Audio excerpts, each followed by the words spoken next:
ಇನ್ನು ವೆಂಕಟೇಶ್ವರ ಸಕ್ಕರೆ ಕಾರ್ಖಾನೆಯಿಂದ ರೈತರಿಗೆ ಸಿಹಿ ಸುದ್ದಿ ಸಿಕ್ಕಿದೆ ಅನ್ನೋದು ಗೊತ್ತಾಗ್ತಾ ಇದೆ. 1 ಟನ್ ಕಬ್ಬಿಗೆ 3,350 ರೂಪಾಯಿ ನೀಡೋದಾಗಿ ಘೋಷಣೆ ಮಾಡಿದ್ದಾರೆ. ಬೆಡಕಿಹಾಳ ಗ್ರಾಮದಲ್ಲಿರುವ ವೆಂಕಟೇಶ್ವರ ಸಕ್ಕರೆ ಕಾರ್ಖಾನೆ ಅದು. ಬೆಳಗಾವಿ ಜಿಲ್ಲೆಯ ನಿಪ್ಪಾಣಿ ತಾಲೂಕಿನ ಬೆಡಕಿಹಾಳ ಗ್ರಾಮಕ್ಕೆ ಸಂಬಂಧಪಟ್ಟಂತ ಸಕ್ಕರೆ ಕಾರ್ಖಾನೆ. ಸ್ವರೂಪ ಮಹಾದೇವರಾವ್ ಮಹಾಡಿಕ್ ಅಂದರೆ 1 ಟನ್ ಕಬ್ಬಿಗೆ 3,350 ರೂಪಾಯಿ ನೀಡೋದಾಗಿ ಘೋಷಣೆ ಮಾಡಿದ್ದಾರೆ. ಬೆಡಕಿಹಾಳ ಗ್ರಾಮದಲ್ಲಿರುವಂತಹ ವೆಂಕಟೇಶ್ವರ ಸಕ್ಕರೆ ಕಾರ್ಖಾನೆ. ಬೆಳಗಾವಿ ಜಿಲ್ಲೆ ನಿಪ್ಪಾಣಿ ತಾಲೂಕಿನ ಬೆಡಕಿಹಾಳ ಗ್ರಾಮ.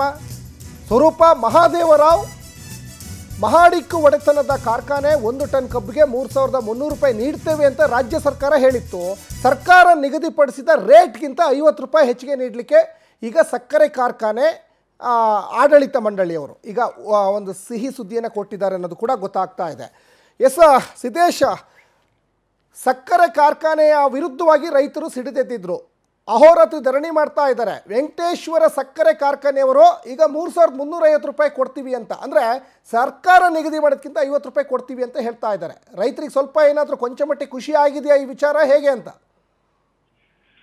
ಸಚಿನ್, ಏನಂತಂದ್ರೆ ಕಳೆದ 10 ದಿನಗಳಿಂದ ಏನು ರೈತರು ಪ್ರತಿ ಟನ್ ಕಬ್ಬಿಗೆ ಏನು 3,500 ಬೇಡಿಕೆ ಇಟ್ಟು ಏನು ಬೃಹತ್ ಪ್ರಮಾಣದ ಒಂದು ಪ್ರತಿಭಟನೆ ಜರುಗಿತು.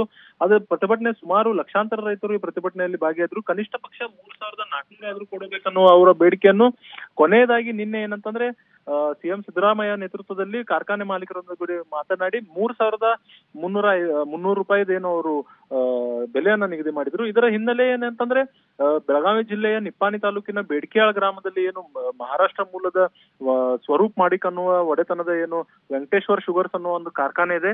ಈ ಕಾರ್ಖಾನೆ ಏನಂತಾರೆ ಇಲ್ಲಿಯ ಬೆಳಗಾವಿ ಜಿಲ್ಲೆಯ ರೈತರಿಗೆ ಒಂದು ಸಿಹಿ ಸುದ್ದಿಯನ್ನು ಕೊಟ್ಟಿರೋದು ಅಂತಂದ್ರೆ 2,300 ಏನು ರಾಜ್ಯ ಸರ್ಕಾರದಿಂದ ಬರುತ್ತೆ, ಅದರದ ಹೊರತಾಗಿ 50 ರೂಪಾಯಿ ಕೂಡ ಅವ್ರ ಕಡೆಯಿಂದ, ಅಂದ್ರೆ ಟೋಟಲ್ 3,350 ರೂಪಾಯಿ ನಾವು ಪ್ರತಿ ಟನ್ ಕಬ್ಬಿಗೆ ಕೊಡ್ತೇವೆ ಅಂತ ಹೇಳಿ ಈಗಾಗಲೇ ಒಂದು ಆದೇಶವನ್ನ ಅಲ್ಲಿಯ ಒಂದು ವ್ಯವಸ್ಥಾಪಕ ನಿರ್ದೇಶಕರು ಒಂದು ಜಾರಿ ಮಾಡಿರುವಂತದ್ದು. ಈ ಹಿನ್ನೆಲೆ ಗ್ರಾಮೀಣ ಭಾಗಗಳಲ್ಲಿ ಏನು ಸಾಕಷ್ಟು ಕಬ್ಬು ಬೆಳೆಯುವ ರೈತರಿಗೆ ಏನಂತಂದ್ರೆ ಅಲ್ಲಿಯೇ ಒಂದು ದೊಡ್ಡ ಸಿಹಿ ಸುದ್ದಿ ಸಿಕ್ಕಂಗಾಗಿದೆ. ಸಚಿನ್, ಧನ್ಯವಾದ ಸಿದ್ದೇಶ್ ತಮ್ಮೆಲ್ಲ ಡೀಟೇಲ್ಸ್ಗಾಗಿ.